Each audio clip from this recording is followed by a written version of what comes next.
Saya ingin tahu sih Bang Anan, apa sih yang terjadi di Ukraina ini sih Bang Anan?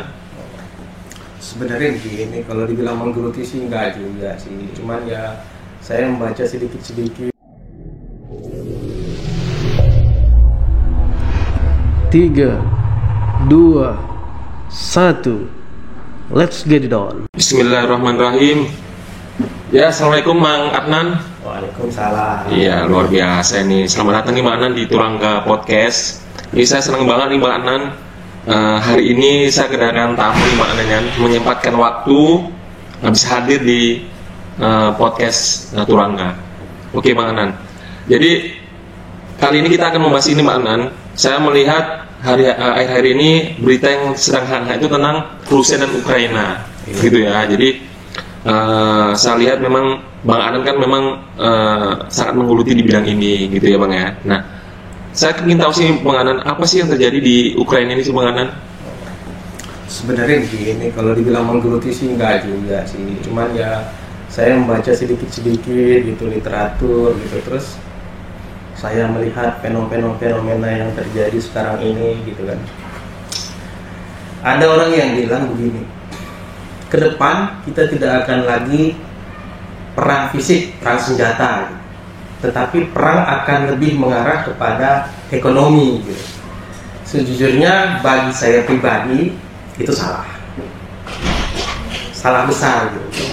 Karena kapan saja musuh akan masuk ke dalam untuk bisa mengganggu teritori kita. Makanya menurut saya senjata itu adalah kunci kedaulatan suatu negara untuk mempertahankan kedaulatan negaranya sendiri gitu. Oh gitu ya Bang ya. Jadi kira-kira bisa nggak Bang Adnan itu bakal terjadi perang dunia ketiga Bang dengan kondisi seperti ini Bang? Nah, sekarang kita ulas dari awal dulu gitu ya. Nah, ketegangan antara Rusia dan Ukraina ini sebenarnya bukan barang baru. Ini sudah lama memanas, cuman mungkin pintarnya Rusia ini masih menunggu momen yang tepat untuk melakukan invasi ke Ukraina ini. Jadi dia menganggap belum saatnya untuk melakukan penyerangan ke Ukraina gitu. Awal ketegangan ini sebenarnya pada tahun 2013 itu presidennya Ukraina, kalau nggak salah saya lupa namanya, Viktor siapa gitu namanya itu. Nah, dia ditekan untuk masuk ke Uni Eropa gitu. Tapi di sisi lainnya Rusia mengintervensi, kamu tidak boleh masuk ke Uni Eropa karena akan susah dikendalikan sama Rusia gitu. Rusia ini kan sebenarnya negara pecahan Soviet yang paling kuat gitu loh. Kan gitu. Nah, jadi rupanya karena tekanan dari Rusia tadi, Presiden Viktor tidak jadi bergabung ke Uni Eropa. Nah, kemudian terjadilah demonstrasi besar-besaran di kota Ukraina, di kota Kiev, sehingga melengsarkan Presiden Ukraina pada saat itu gitu. Nah, sekarang kalau kita bicarakan tentang apa sih yang mereka perebutkan di sana, yang mereka perebutkan di sana itu sebenarnya semenanjung Crimea. Jadi di Ukraina itu ada dua blok barat, blok timur gitu. Nah, jadi blok barat itu identik dengan pro-nya Rusia gitu. Sedangkan satu lagi mereka pro ke Uni Eropa gitu kan. Jadi kalau misalnya apa sih sebenarnya keinginan Rusia terhadap semenanjung Crimea ini gitu, jelas sekali kalau memang saya melihat Rusia punya kepentingan yang sangat besar terhadap semenanjung ini. Karena pipa-pipa gas yang ada di Rusia itu kan dialirkan semuanya ke Eropa. Malah Jerman sendiri 80% pasokan listriknya dari Rusia. Oh gitu ya. Iya. Jadi kalau nanti Rusia bilang saya tutup nih gas alam saya, udah listrik mereka akan mati sebenarnya. Ya. Itu yang terjadi sekarang ini. Jadi kalau misalnya ini kan sekarang ini Eropa sedang, NATO sedang sedang memberikan boykot yang berlebihan kepada Rusia. Jadi anggota-anggota NATO ini beserta dengan Amerika gitu. Amerika dan CS siapa? NATO gitu. Kenapa sih tiba-tiba saat ini Rusia menginvasi Ukraina? Karena jelas Ukraina ingin masuk ke NATO. Jadi Rusia melihat ini potensi yang sangat berbahaya.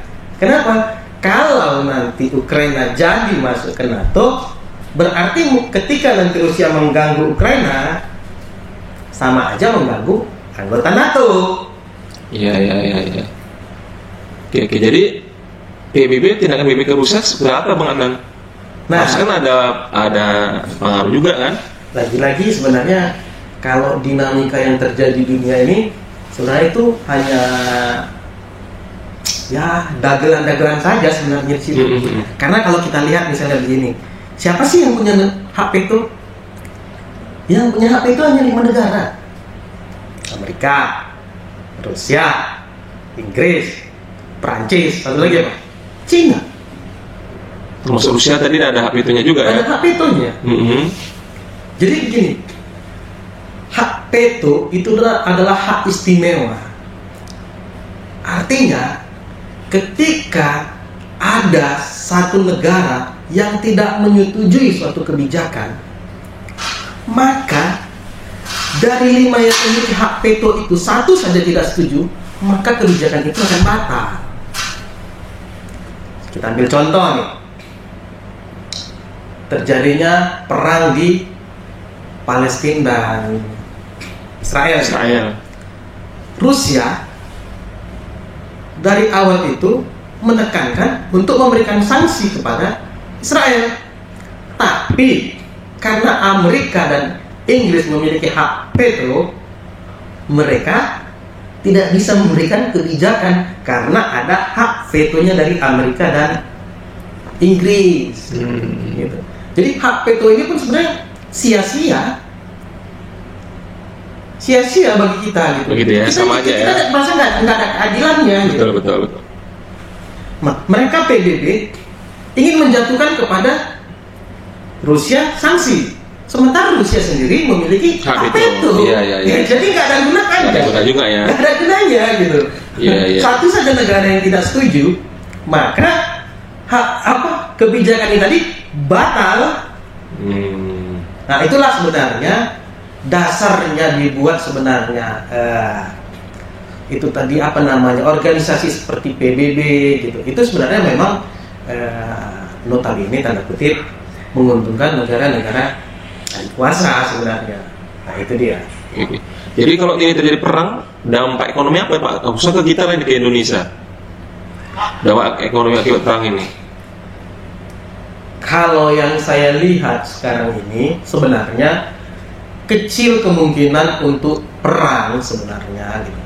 Karena Amerika sendiri pun sebenarnya sejujurnya tidak berani campur tangan terlalu dalam tentang masalah invasi Rusia ini.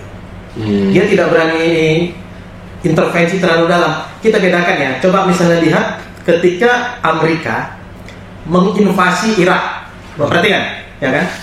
Itu pasukannya turun nggak? Turun. Berapa ribu pasukannya, berapa banyak pansernya, tanknya, jet tempurnya, ya kan? Satu lagi, ketika Amerika menginvasi ISIS, misalnya. Karena kemarin kan, mereka akan turunkan pasukan, turunkan alat bersama negara-negara sekutu Amerika. Gitu. Beda realitasnya ketika terjadi pada saat Rusia menginvasi Ukraina. Iya. Mereka tidak berani apa-apa gitu. Mereka hanya katakan kami akan memberikan sanksi ini, kami akan memberikan sanksi ini. Bahkan Jerman katanya telah menyiapkan kapal perangnya, tapi kapal perang itu tidak masuk ke dalam wilayah Ukraina. Dia hanya bersiap-siap saja di pinggir laut gitu. Hanya sebatas mungkin mereka berpikir ada merasa malu. Nah, ketika misalnya, wah ternyata NATO ini nggak ada apa-apanya nih, Amerika ini nggak ada apa-apanya nih. kok Rusia melakukan tindakan, mereka mengancam, tapi Rusia tetap jalan. Masa mereka nggak ada memberikan sanksi apa-apa? Nah, supaya kelihatan mereka itu tetap memberikan atensi, mereka mengirimkan kapal perangnya nih. Tapi kapal perangnya ini tidak sampai ikut berperang dengan tentara Rusia. Ya. Kan gitu. Mereka hanya ya secara simbolik menjaga di bibir pantai misalnya seperti itu kan gitu. Nah ini yang jadi masalah gitu. Karena mereka sangat cermat menghitung kalau untuk melawan Rusia bisa-bisa mereka sendiri pun bisa hancur gitu. Jadi mereka akan berpikir ini kalau melawan Rusia ini kami bisa jadi abu nih. Rudal balistiknya ini bisa menghancurkan antar benua ini. Cukup berbahaya ini. Iya. Jadi kira-kira dampaknya belum tentu ya ini untuk ekonomi sendiri. Ini kan juga udah perang juga kan sebenarnya belum ya? Posisi sekarang ini sebenarnya Rusia mulai menekan, tapi tidak kepada senjata-senjata berat. Mereka masih terukur gitu. Misalnya gini, Rusia Ukraina ini diserang dari 3/4 wilayah gitu. Misalnya Ukraina ini berbatasan dengan apa saja sih? Misalnya Polandia, Hungaria gitu, Belarus. Nah, Belarus ini kan adalah sekutunya Rusia. Jadi mereka tentara Rusia itu masuk melalui Belarus, masuk melalui menanjung Crimea. Jadi Ukraina di tengah-tengah mereka kelilingi gitu. Mereka tekan itu. Mereka akan coba masuk ke ibu kota Kiev gitu loh. Nah, tapi mereka masih melakukan tindakan yang terukur gitu. Kenapa seperti itu? Karena sebagian rakyat Ukraina itu adalah rakyat Rusia. Bahasa di Ukraina itu 60% adalah bahasa Rusia. Oke. Itu yang terjadi, fenomenanya sebenarnya terjadi di sana gitu. Tapi kemungkinan untuk berdamai mereka bisa ya, Bang Adnan ya? Kalau cerita berdamai, saya tidak yakin Rusia ini ingin menghabisi Ukraina secara menyeluruh. Tidak. Tujuan dia adalah bagaimana supaya presidennya yang sekarang ini, si Pak Zelensky ini, presiden Ukraina, jatuh, kemudian diadakan pemilu ulang. Oh, itu yang mungkin. Ya, niat mereka itu hanya menggulingkan presiden, kemudian memberi pemerintahan baru, dan membuat presiden yang mau nurut kepada Rusia. Itu sebenarnya yang ingin mereka lakukan. Oke. Jadi mudah-mudahan ya konflik ini segera berakhir, Bang Adnan ya. Harapan Bang Adnan seperti apa ini, Bang, terkait konflik ini, Bang? Saya belum ada gambaran juga gitu. Karena tahapan-tahapan sanksi yang diberikan Eropa ini tidak langsung total, sedikit-sedikit gitu. Kalau memang terus dan lama-lama itu kan akan tajam, bisa kemungkinan akan terjadi perang dunia ketiga gitu. Bisa kemungkinan itu terjadi dan sangat besar gitu. Dari awal saya sudah memprediksi begini. Eropa tidak akan berani mengeluarkan Rusia dari SWIFT. SWIFT itu seperti apa ya? Kalau kita mau mengirim seperti kalau Indonesia kayak kita sampai pakai Gmail gitu, apa namanya itu. Jadi dia tidak memiliki uang, tapi dia sistem alat seperti transaksi jaringan itu. Jadi kalau kita misalnya mau mengirim uang nih, misalnya Pak Herman nih mau mengirim uang kepada dia di Amerika nih, ya kan? Pak Herman mengirimkan uang melalui misalnya Bank BCA. Bank BCA mengirimkan ke SWIFT. Jaringan SWIFT ini adalah transaksi dunia, gitu loh. Nah, yang saya baca dari literatur, memang Rusia sudah dikeluarkan dari transaksi ini. Ini akan mengakibatkan ya dampak yang cukup berat sebenarnya bagi Rusia sendiri gitu. Karena dia tidak bisa, perusahaan-perusahaannya tidak bisa menerima transaksi pembayaran dari mitra-mitra kerjanya gitu loh. Nah, coba sekarang mereka menggunakan transaksi uang. Misalnya nih, Pak Herman mau mengadakan ekspor nih ke Jerman gitu. Dia membayar pakai apa gitu. Sebenarnya transaksi keuangannya Rusia sudah diblokir gitu. Oke. Ya kan? Otomatis mau nggak mau Rusia harus membuat sendiri itu tadi aplikasi sendiri untuk membuat transaksi keuangan sendiri gitu. SWIFT ini dipakai di dunia, Indonesia belum menggunakannya gitu loh. Kalau kita mau transaksi ke luar negeri gitu, tempatnya di mana? Di Swiss. Dia hanya sebatas aplikasi jaringan saja gitu.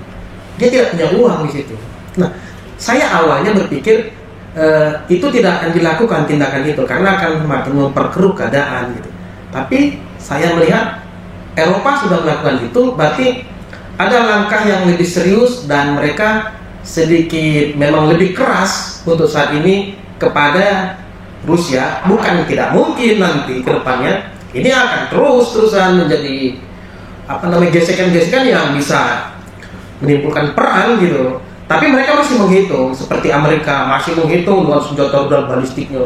Kalau Rusia menembakkan senjatanya ke New York, itu New York bisa habis misalnya kan. Atau Amerika juga mengirimkan senjata rudal balistiknya gitu ke daerah Rusia gitu. Itu pun bisa menghancurkan kota Moskow misalnya, kan gitu ya.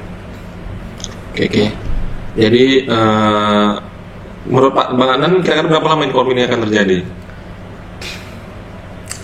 Konflik ini sebenarnya tidak ada yang bisa memprediksi kapan ini bisa berakhir. Ini tergantung Rusia sendiri. Nah, sekarang ini kan membuka mata kita, mata saya, mata Bang Herman dan semua kita di sini, bahwa Amerika itu bukan lagi negara superpower gitu. Di sini yang berani malah Rusia sendiri gitu. Rusia ini kan sudah menantang. Saya ganggu Ukraina nih. Kalau ada yang misalnya lulu pada nih yang berani ikut campur, saya sikat kalian semua. Ternyata kan benar. Di antara negara-negara Eropa yang begitu banyak, mereka nggak berani kan untuk ikut campur di dalamnya gitu. Okay. Mereka justru takut ini, menghitung gitu. Seperti negara-negara Jerman gitu, negara-negara lainnya gitu. Mereka sudah menghitung ini kalau senjatanya Rusia bergerak gitu, ini kan bisa habis semua gitu.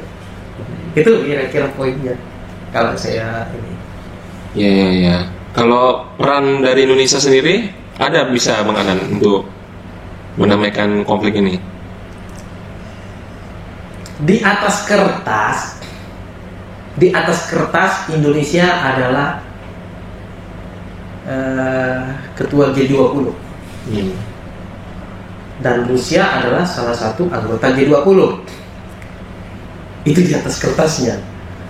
Tapi fakta di lapangannya, saya belum melihat ada kekuatan sendiri dari kita yang bisa dipertimbangkan untuk Rusia bisa mendengar apa yang kita sampaikan gitu.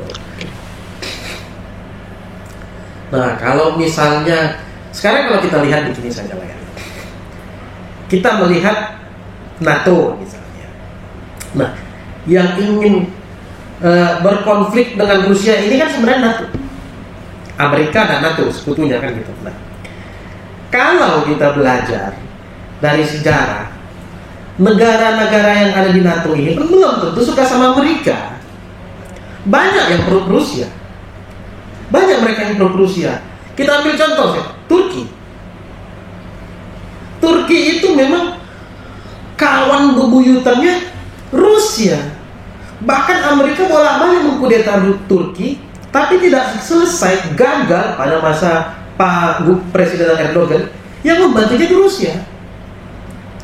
Jadi kalau kita bilang NATO memberikan sanksi kepada Rusia, itu hanya secara administrasi biasa. Kalau persahabatan mereka dengan Rusia jauh lebih kuat ketimbang kepada Amerika. Ini yang jadi masalahnya. Nah, Soviet dulu itu ini kan banyak pecahannya. Ada yang di Eropa, bahkan ada yang sampai di Asia. Dan pecahan Soviet itu, kalau yang saya lihat, banyak menjadi negara yang Muslim, seperti Chechnya, itu federasi yang di bawah Rusia juga, terus Kazakhstan itu kalau nggak salah gitu loh. Nah, mereka itu banyak yang Rusia ini sebenarnya banyak percampuran antara Kristen Ortodoks dan Muslim sebenarnya di dalamnya gitu. Itu dia gitu. Jadi kalau ditanya apakah mungkin NATO menyerang Rusia, saya nggak begitu yakin gitu. Karena di dalam anggota negara-negara NATO itu pun sendiri pun banyak yang mempunyai hubungan yang cukup dekat, cukup harmonis gitu kepada Rusia. Bahkan mereka sendiri tidak begitu senang dengan Amerika. Cuman yang mereka sayangkan adalah peperangan ini tadi. Jadi mereka menyayangkan itu sebenarnya poinnya yang mereka lakukan. Oke, menarik sekali nih Bang Adnan diskusi kita kali ini Bang Adnan. Nanti mungkin kita bakal ketemu lagi nih Bang Adnan, bahas topik-topik yang lain lagi nih Bang Adnan. Ini sangat menarik untuk kita gali lagi nih terkait konflik di Rusia dan Ukraina. Ya, kita belum lagi membahas sampai apa sih dampaknya di Indonesia gitu. Iya. Makanya mungkin kali ini kita cukupan di sini podcastnya Bang Adnan, atau memang ada tambahan lagi Bang Adnan terkait apa sih dampaknya ke, tadi kan saya udah sempat tanyakan juga ya ekonominya kan. Nah ini kira-kira dampaknya apa? Lupa saya tuh. Begini, suka nggak suka Indonesia impor gandum sampai kalau saya tidak salah 30% ya. 30% itu dari Ukraina. Ya. Rusia itu adalah negara yang memiliki kekayaan alam, sumber daya alam. Jadi pada saat konflik Ukraina dan Rusia, minyak kita sudah naik. Saat ini minyak kita tembus di atas $100 per barel. Nah, ini akan menjadi beban bagi APBN kita terkait dengan subsidi, kan gitu. Kita nggak tahu nanti pemerintah apakah akan melakukan subsidi terus, atau jangan-jangan cadangan APBN-nya jebol. Bahkan dia mau nggak mau harus menaikkan minyak karena minyak dunia terus naik gitu. Jadi kalau di Amerika sendiri, kalau kita lihat, apakah di waktu diadakan polling, apakah Anda setuju terhadap sanksi yang diberikan kepada diberikan Amerika kepada Rusia? 67% masyarakat Amerika setuju diberikan sanksi kepada Amerika. Diberikan sanksi Amerika memberikan sanksi kepada Rusia. Nah, kemudian di bawahnya ditulis akibat dari sanksi tersebut, sekarang minyak kita mengalami kenaikan, kalau nggak salah sekitar $0,9 per liter. Bagaimana? Mayoritas dari masyarakat Amerika memilih diam. Hampir 50% hilang suaranya. Kenapa? Karena mereka berpikir logik gitu loh. Untuk apa sih memberikan sanksi, tapi kehidupan kita juga terancam gitu kan? Nah, kembali juga ke kita Indonesia gitu. Bagaimana dengan Indonesia? Ketika memang harga minyak dunia semakin naik gitu, terus APBN kita terus dibebankan untuk mensubsidi minyak tadi, semakin naik gitu kan. Rusia pemegang minyak kendali dunia.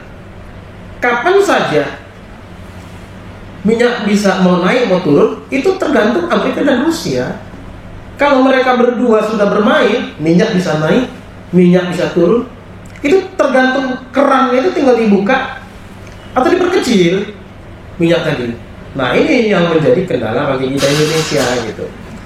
Nah sebenarnya kalau ditanya posisi tawar kita, saya juga masih menunggu apa sih langkah yang akan dilakukan Bapak Presiden kita, Bapak Joko Widodo, terkait dengan konflik yang terjadi di Rusia dan Ukraina ini. Apa yang ingin langkah yang diambil? Saya sedang menunggu itu dan membaca kedepannya akan seperti apa. Kira-kira seperti itu. Oke, Bang Adnan, menarik sekali nih Bang diskusi kali ini Bang. Semoga konflik ini cepat berakhir ya Bang ya, dan tidak berdampak juga ke negara kita. Minyaknya naik terus ya. Minyak terus, mudah-mudahan minyak bisa stabil lagi karena juga berpengaruh ke negara kita. Iya. Ada Bang Adnan tamat sebagai penutup Bang Adnan di bincang kita kali ini. Saya pikir itu saja. Tujuan Bang Adnan. Oke Bang Adnan, terima kasih nih atas waktu ini Bang Adnan. Udah sempatkan waktu datang ke Turangga Podcast. Kita akan kaji apa Bang Adnan, akan diskusi lagi nanti berikutnya di diskusi yang lebih wah lagi Bang Adnan. Terima kasih Bang Adnan. Assalamualaikum warahmatullahi wabarakatuh. Waalaikumsalam warahmatullahi wabarakatuh.